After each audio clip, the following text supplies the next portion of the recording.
અરવલ્લી જિલ્લાનું મુખ્ય મથક મોડાસા અને મોડાસાનું બસ સ્પોટ કાર્યરત થયા બાદ આ વિસ્તારમાં અવરજવર વધી છે, મુસાફરોની અવરજવર વધી છે, સાથે સાથે વેપારીઓની અવરજવર વધી છે, ધંધાકીય અવરજવર વધી છે અને બીજા નંબરમાં આ વિસ્તાર નગરપાલિકા તરફ જતો વિસ્તાર હોવાથી રસ્તા પર લોકોની અવરજવર પણ વધી છે।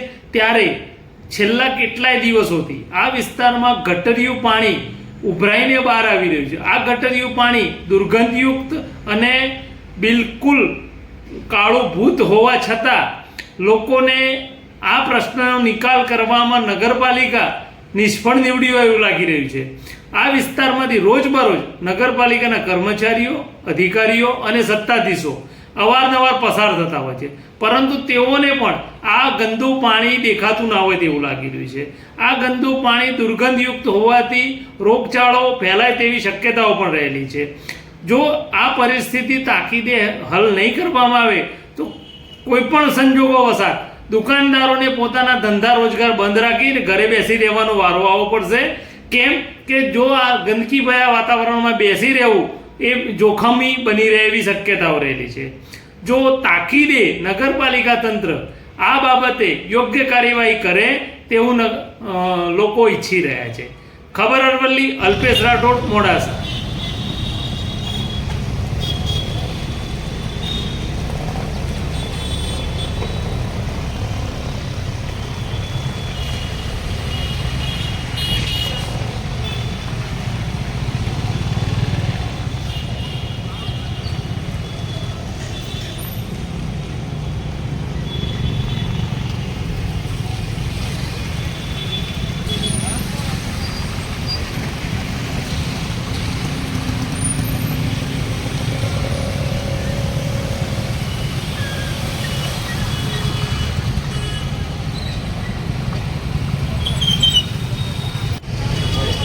મારું નામ દીપકભાઈ પટેલ છે।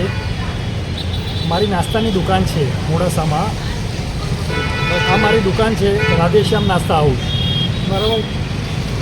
અહીં દુકાનની બિલકુલ સામે બસ સ્ટેશનમાંથી ગટરનું પાણી, જે લોકો પેશાબ કરે છે, ગંદકીવાળું પાણી જાહેર રોડ ઉપર આવે છે અને આ બસ સ્ટેશનનો પાછળનો વિસ્તાર છે। તમે જોઈ રહ્યા છો આ બસ સ્ટેશનનું પાણી છે। આ નગરપાલિકાનો રોડ છે, એકદમ જીવતો રોડ છે, અવરજવરવાળો ભરચક રોડ છે, બરાબર। અને ઘણી બધી રજૂઆતો કરવા છતાં પણ એ કાયમ એવું જ રહે છે। ઘણી રજૂઆતો કરી છે, અહીંથી પબ્લિકની અવરજવર ખૂબ છે, ચાલતા કેટલાય જાય છે, ગટરનું પાણી ગંધાય છે અને હોસ્પિટલો છે, કેટલી બધી હોસ્પિટલો છે। અહીં આ પાણીના લીધે ઘણા રોગો થાય, મેલેરિયા થાય, કમળા થાય, ટાઇફોઇડ થાય, મચ્છરોનો ઉપદ્રવ કેટલો બધો વધે છે, છતાં પણ કાયમી રજૂઆતો કરવા છતાં પણ આમને આમ પાણી છે। ઘણી બધી રજૂઆતો કરી, ના છૂટશે પછી દુકાનોવાળાને આ રસ્તો બંધ કરવાની ફરજ પડશે।